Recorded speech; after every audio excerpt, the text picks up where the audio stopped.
Hello, welcome to the Learn English Lab. Today's podcast topic, useful phrasal verbs for speaking. Welcome. Yeah, we're about to dive into something that's really fundamental if you want to move past just basic English. Absolutely. And, start sounding more natural, more confident when you speak. We are indeed. Today, it's all about phrasal verbs. Now, you've probably come across these, right? Oh, definitely. Maybe looked them up or tried to figure out the meaning from the context. But for this deep dive, let's just make sure we're all clear on what they actually are. Good idea. So a phrasal verb is basically a combination. You take a main verb, often a simple one like get, go, take, put, and you pair it with one, sometimes two small words. These are usually prepositions, up, out, on, off, in, or maybe adverbs. Right, the verb plus a particle. And this is where it gets interesting, isn't it? Because when you put them together, the meaning often becomes completely different from the separate words. Like get means obtain, up means, up. Higher position, yeah. But get up, that means getting out of bed. Right. The whole is more than the sum of its parts. Sometimes quite surprising, actually. Exactly. That's the thing that can make them seem a bit tricky at first. You can't always just guess the meaning. Right. But, once you start noticing them, using them, you realize they are everywhere, especially in spoken English, informal chats. Even in business settings, right? Oh, absolutely. So if you want to sound less like you're reading from a script and more like a native speaker, well, getting a handle on phrasal verbs isn't just useful. It's pretty essential. They're kind of like the glue of conversation sometimes, aren't they? Things like hang out, call off, follow up. Yeah. You hear them constantly. You really do. You sort of need them to join in naturally. So our mission today in this deep dive is to look at some of the most useful ones for speaking. Yeah, we want to unpack what they mean, show how they work in real situations with examples. More than just one sentence, maybe? Definitely. And give you some real insight into how you can start using them effectively in your own conversations. The goal is to help you build that instinct, that feeling for which phrasal verb fits where, so your speaking becomes more fluid, more natural. Exactly. And we've thought about how to structure this. We've grouped them into categories. Based on common themes or situations where you'd likely use them. That should help make it a bit easier to see how they fit into different parts of your life. That sounds really helpful. Yeah, because just seeing a long list can be overwhelming. Right. But grouping them by use. Yeah. That makes sense. Makes them more digestible, maybe more applicable. Hopefully. Okay, let's dive into that first category then. The ones we use all the time, maybe without even thinking, when we talk about our daily routines. Perfect place to start. So, phrasal verbs for daily conversations. These are really the foundation for describing your typical day, aren't they? From morning till night, basically. Pretty much, for when you open your eyes. And the first one, appropriately, is get up. Simple, but you can't live without it. It just means to rise from bed after sleeping. So you hear things like, I usually get up at 6 a.m. during the week. All the time. Constantly. It's not just the action, though, is it? It feels linked to the start of the day, the morning schedule. Precisely. It's the key phrase for talking about your daily routine, specifically that moment you physically leave the bed. Right. So the speaking tip here is, if you're talking about your mornings, your work schedule, even weekends, you'll use get up. You mentioned hitting the snooze button earlier. Yeah, exactly. You might wake up at 5:30 when the alarm first goes off, but maybe you don't actually get up until 6:30. It's that transition from lying down to being on your feet. Okay. And you can separate it too, like you help you get the kids up or the noise got me up early. It's really versatile for that morning moment. That difference between wake up and get up is a really good point. Shows the subtlety. Okay, what about leaving the house? Not just for work, but, for fun. Okay, that leads us nicely to go out. This usually means leaving your home for social reasons. Social reasons. So like entertainment, meeting friends. Yeah, going somewhere public usually for fun. So it's different from just popping out to the shop or taking the dog for a walk. Generally, yes. It has that sense of purpose related to enjoyment or socializing. Like your example, do you want to go out for dinner tonight? Right. It's a core phrase for talking about your social life, making plans, asking about someone's weekend. Did you go out Friday night? Nah, I didn't feel like going out. We just stayed in. Okay. So the tip is, remember it's tied to leisure and social stuff. You wouldn't usually say you go out to the dentist. Unless you were meeting someone there for a very strange date. Possibly. But yeah, for free time, social plans. And interestingly, it can also mean dating someone. Oh, really? Yeah, like they've been going out for about 6 months now. Okay, that's another layer. Good to know. So back to the morning routine. You mentioned the difference between get up and this next one, wake up. That's right. Wake up is just stopping sleeping. Right. Your eyes open, maybe you're aware, but you're not necessarily out of bed yet. Right. The example was, I woke up late this morning. Very common use. Oh. The tip is, it's about the end of sleep itself. Okay. So you use it when talking about sleep patterns, maybe how you feel right when you wake. I woke up really groggy. Yeah. Or if something disturbed you, I woke up in the middle of the night. Right. Or did the storm wake you up? Unlike get up, it's not about the physical act of leaving the bed. You can wake up, then decide to lie there for a bit, maybe even fall back asleep. So wake up is the state of consciousness returning. Get up is the action of rising. You got it. Clear distinction. Okay. Now, a couple of super practical ones for dealing with stuff around us. Turn off and turn on. Yeah, these are straightforward, but you use them constantly. Switching a device off or on. Like pressing a button, flicking a switch. Exactly. Examples like, can you turn off the lights, please? Or, hang on, I need to turn on my computer. Everyday stuff. Absolutely. And the tip is just how practical and broad they are. You turn on the TV, turn off your phone alarm, turn on the heating, turn off the car engine. Everything. Pretty much any electronic device or light. At home, in the office, indispensable. Inseparable too. Turn the TV on. Could you turn the lights off? Essential for basic interaction with our environment. Totally essential. Yeah. Okay, last one in this daily category, often used when making arrangements with people. Pick up. Right. This means to collect someone or something from a particular place. The classic is probably, I'll pick you up at 7 p.m., like offering a ride. That's maybe the most common use, arranging transport for a person. But as the tip notes, it's also for collecting things. You pick up a package, pick up some groceries, pick up your dry cleaning. And interestingly, you can also pick up a skill or even an illness. Oh, yeah, like learn something. Yeah. She picked up Italian really quickly when she lived there, meaning she learned it quite easily or informally, or I think I picked up a cold somewhere. Okay, multiple meanings again. The core idea is usually acquisition or retrieval from somewhere. Going to get something or someone, and it's separable. I need to pick the kids up from school. That picking up a skill one is great, shows how they can be less literal. Okay, that's a good set for daily life. Shall we move on to how we talk about, well, other people, relationships, and social interactions? Sounds good. Moving on to phrasal verbs for relationships and socializing. Yeah, these are really key for describing how people connect, how those connections work, or sometimes how they don't. Let's start with a positive one. Get along with. This just means having a good, friendly relationship with someone. Coexisting smoothly, you know? Like, I really get along with my coworkers. Suggests things are pretty harmonious at work. It does. And the tip points out you can use it in any context. Family, friends, work, neighbors. Right. You use it to say things are good, we get along great, or not so good. Right. I just don't get along with my sister-in-law. It's about how easy or difficult your interactions are. And it's always get along with someone. Yeah, it's inseparable in that sense. You need the with. It's really fundamental for talking about social compatibility. Okay. Now, unfortunately, relationships aren't always smooth sailing. Break up. Yeah, this one's specific. It means to end a romantic relationship. So the example, they broke up after 5 years together. That's about a couple splitting. Exactly. And the tip here is important. Use it carefully. It's usually emotional, and it specifically refers to romantic partners. Right. So friends might have a falling out, but they don't break up. Not usually, no. That term is generally reserved for ending, dating, a marriage, that kind of thing. And it's inseparable you break up with someone. A common, though often sad, term. Hopefully, if there's been an argument, maybe not a full breakup, there's a chance to make up. Yes. This means to reconcile, become friends again after a fight or disagreement. We had a big argument, but we made up the next day. So, resolving the conflict. That's it. The tip highlights that it follows a dispute and signals things are okay again, the relationship is restored.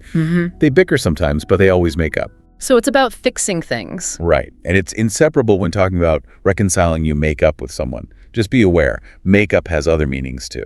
Like cosmetics. Or inventing a story. Exactly. She takes ages to make up her face. Or he made up an excuse for being late. But in this relationship context, it's purely about reconciliation. Context is so important with these, isn't it? Okay, something much more relaxed. hang out. Ah, yeah, super common, very informal. It just means spending time together casually. No real plan. Like, I love hanging out with my friends on weekends. Just relaxed, easy time together. Totally. The tip emphasizes how informal and casual it is. Chilling at someone's place, meeting in the park, wandering around town. What are you up to tonight? Oh, just hanging out. Exactly. It's inseparable. You hang out with someone or hang out at a place. Key for talking about leisure time. And sometimes you meet someone new and there's that instant connection. There's a great phrasal verb for that moment. Hit it off. Yeah, this is a good one. It means you immediately like someone and start a good relationship right from the first meeting. We just hit it off straight away at the conference. It implies that instant chemistry or rapport. Doesn't have to be romantic, right? Not at all. Could be a new colleague, a friend's partner, anyone you just click with immediately. The tip mentions that positive initial meeting, that sense of immediate connection. I was nervous about meeting your parents, but we really hit it off. And it's hit it off with someone. Yep, inseparable again. A brilliant phrase for describing those easy, natural first connections. These really do paint a picture of how relationships work, the ups and downs. Okay, let's shift gears. From personal life to the professional world, phrasal verbs are vital there too, maybe even more expected sometimes. Oh, definitely. Phrasal verbs for work and business. Knowing these makes you sound much more fluent and, frankly, competent in professional settings. They often cover responsibilities, meetings, tasks, communication. First one, take over. This means to assume control or responsibility for something, often taking it from someone else. Like the example, she took over the project when the manager left. A clear transfer of responsibility. Exactly. The tip highlights its use when leadership or a specific duty changes hands. He's taking over as CEO next month. The new system will take over many of the manual processes. Can you separate it? Like, she took the project over. You can, yes. She took the responsibilities over gradually. It really signals that change in who's in charge. Core concept in management. Okay. A really common one for schedules changing. Call off. Simple meaning. To cancel something that was planned. A meeting, an event. The picnic was called off because of the rain. Perfect example. The tip just stresses how straightforward it is for canceled plans. They had to call off the launch event. Did they call the trip off? Separable too. They called the meeting off. Yep. Indispensable for talking about change plans, especially common in business where schedules shift all the time. Absolutely vital for keeping projects moving. Follow up. This means checking on something later, maybe to make sure an action was taken or information got through or a decision's been made. I'll follow up with you next week. I feel like I say or type this multiple times a day. You and everyone else in an office. The tip notes how common it is in business communication, emails, meetings. It's all about maintaining momentum, ensuring accountability. Right. I sent the proposal, but I'll follow up tomorrow to check they received it. Could you follow up on that client query? And it's follow up on something or follow up with someone? Usually, yeah. Inseparable in that structure. Yeah. Absolutely essential for professional life. Okay. What about continuing after a pause or interruption? Carry on. This just means to continue doing something, often after a break or interruption. Right. Let's carry on with presentation after coffee. Exactly. The tip mentions signaling continuation. Please carry on with your work, don't mind me. They carried on chatting despite the interruption. Is it separable? Generally used inseparably. It's similar to continue, but carry on. Often feels a bit more like resuming after a specific pause. A polite way to keep things going. Got it. And the last one in the work section, one with a couple of key meanings, backup. Ah, yes. The versatile backup. Very relevant professionally. It can mean to support someone or their argument, or, crucially these days, to make a copy of digital data. Right. The example given was the tech one. Make sure to back up your files regularly, which everyone should do. Absolutely essential advice. But the tip covers both meanings. So in a meeting, you might say, does anyone have the figures to back up this claim?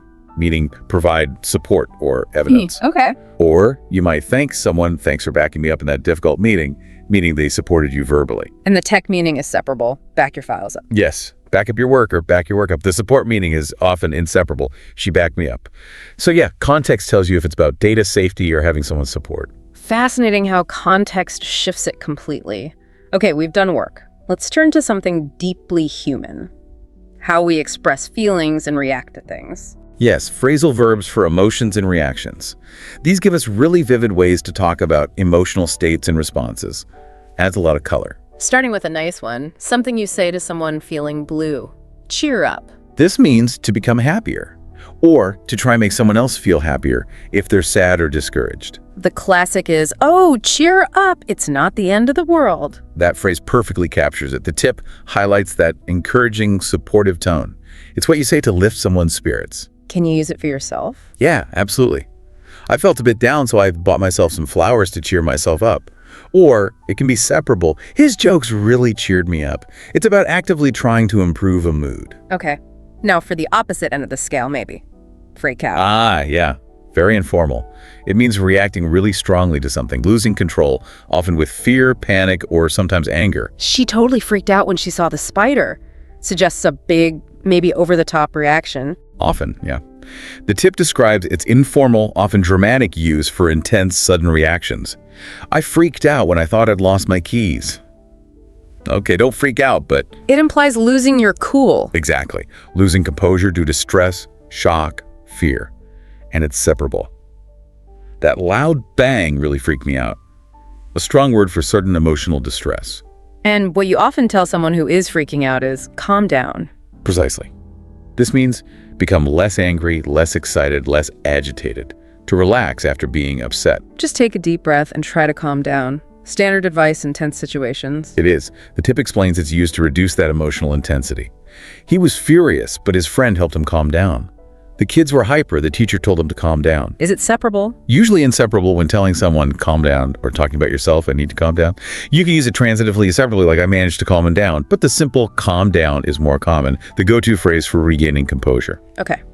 Another one for anger, maybe more explosive. Blow up. Yes, this implies a sudden, forceful expression of anger, often shouting, losing your temper completely. He just blew up when he heard the news, suggests a real outburst. That's the image, yeah. The tip notes, it describes a sudden, intense display of anger, maybe unexpectedly strong. I only made a small mistake, but my boss blew up at me. Separable. Generally inseparable. It's definitely stronger, more dramatic than just saying someone got angry. It's that sudden explosion of rage. And finally, for that feeling when someone doesn't meet expectations. Let down. This means to disappoint someone. Usually because you failed to do something you promised or were expected to do. I felt really let down by their decision. It expresses that sense of disappointment caused by someone else. Perfectly captures that feeling. The tip mentions its common use when expressing disappointment or hurt because someone didn't come through for you. I was relying on her help and she totally let me down. Please don't let me down this time. And this one is separable. He let the team down. Yes, it's transitive and separable. It describes that specific kind of disappointment related to unmet expectations or broken trust. These emotion verbs are so useful for adding nuance, aren't they? From encouragement to disappointment. Okay, let's move to a category that's super important for anyone learning, studying, or just discussing ideas. Definitely. Phrasal verbs for learning and communication. These are crucial for talking about research, understanding things, sharing information, having discussions. First up, something every learner does constantly. Look up. This means searching for a piece of information.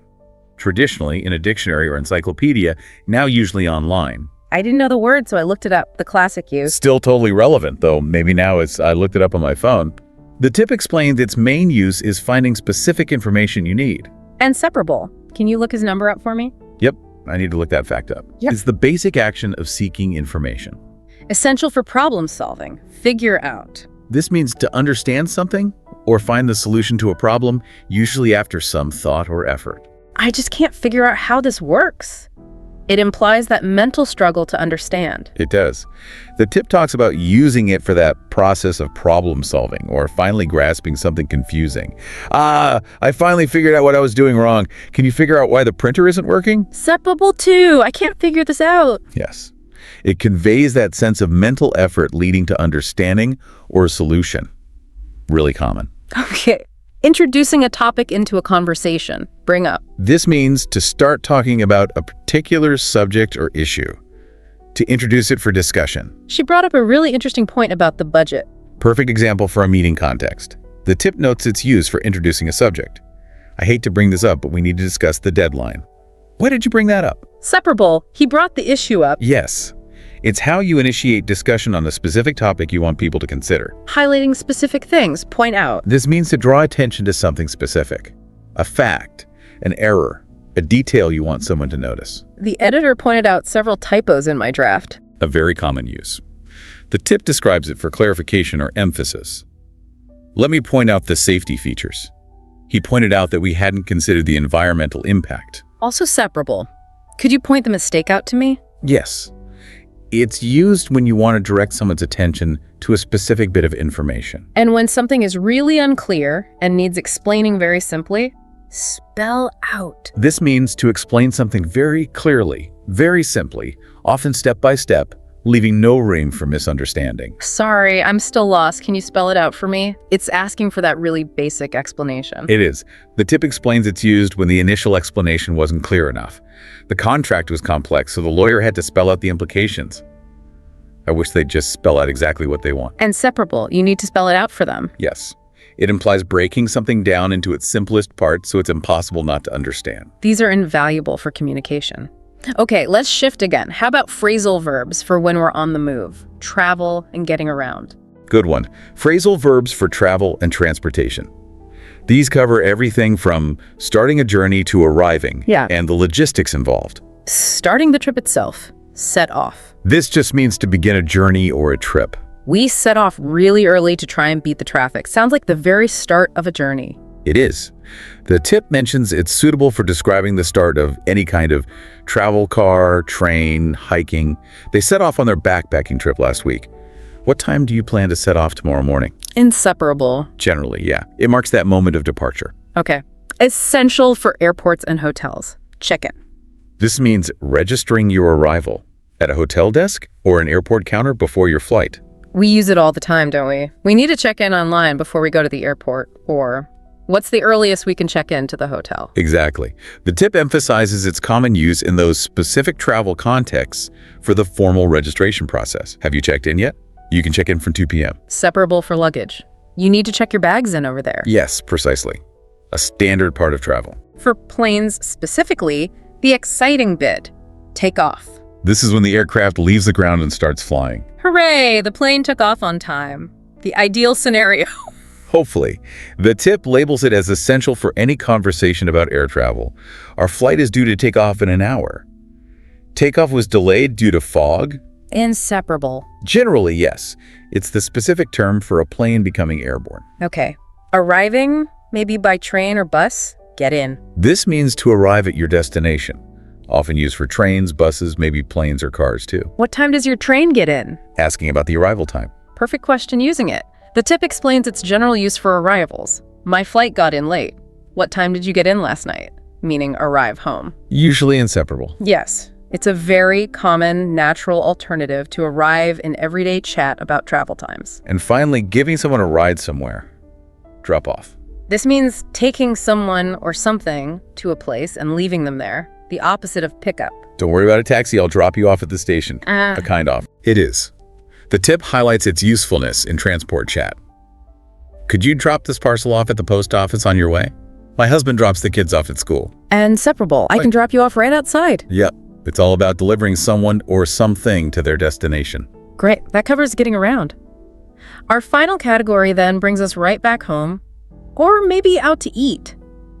Food and eating. Ah, yes. Phrasal verbs for food and eating. Used all the time in casual conversations about meals, restaurants, diets, cooking. A very common one. Eat out. This simply means dining at a restaurant or cafe, not at home. We don't eat out very often, maybe once a month, talking about habits. Exactly. The tip notes its use in casual chat about food habits and choices. Shall we eat out tonight?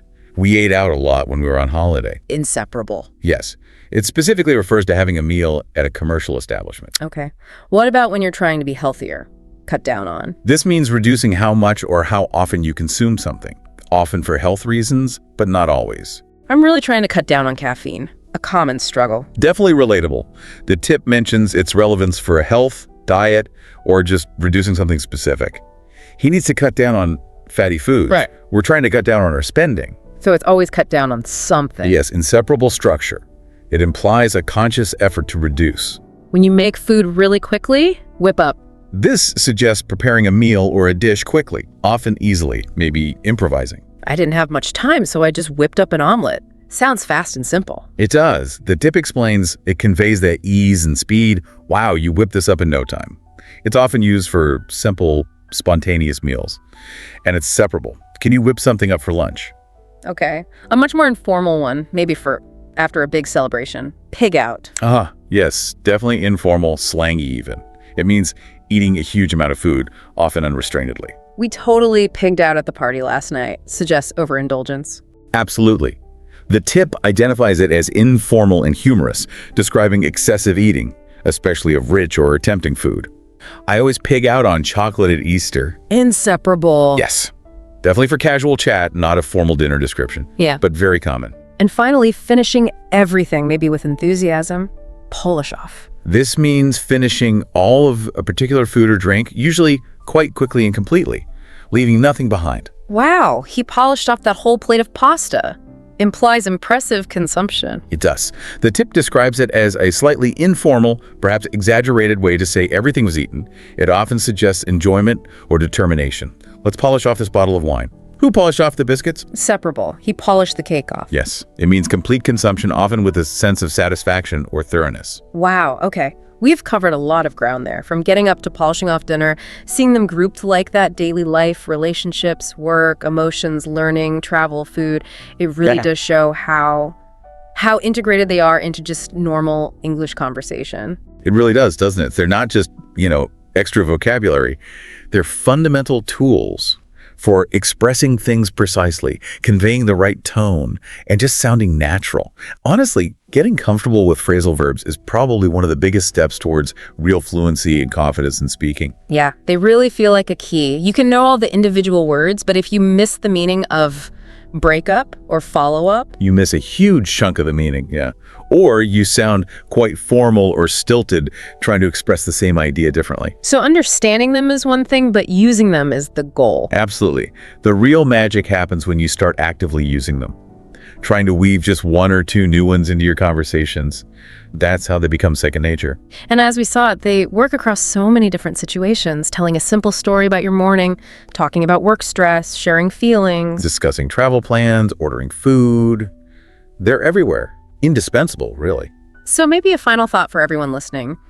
As you keep learning and practicing, how might it change things for you? How might it boost your confidence if you consciously try to integrate just one or two new phrasal verbs from today into your speaking each week? That's a great takeaway. It sounds small, just one or two a week. Right. But that consistent effort, it builds up surprisingly fast. Don't try to memorize all 30 or 40 we mentioned today. No, just pick a couple from a category that feels relevant to you right now. Maybe cut down on if you're thinking about diet, or follow up if you have work emails to send. Exactly. And try using them. That's how you build that fluency, kind of brick by brick. And phrasal verbs, the really colorful, useful bricks to add to your language skills. Well, thank you for joining us for this deep dive into useful phrasal verbs for speaking. We really hope exploring them this way helps you feel more comfortable and confident about using them. Keep listening, keep learning, and definitely keep practicing your speaking. If you found this deep dive helpful, please remember to like, share, and subscribe to this YouTube channel.